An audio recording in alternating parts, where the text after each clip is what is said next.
अनवरपेट के अली कैफे के करीब नशे में धुत एक शख्स ने ड्यूटी पर मुतय्यन ट्रैफिक कांस्टेबल पर हमला कर दिया।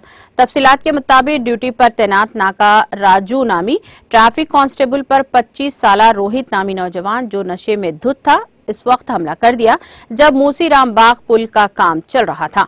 रोहित नामी शराबी जो रॉन्ग रूट पर जा रहा था, जिस पर ट्रैफिक कांस्टेबल राजू ने एतराज किया, जिस पर रोहित ने कांस्टेबल राजू पर हमला कर दिया।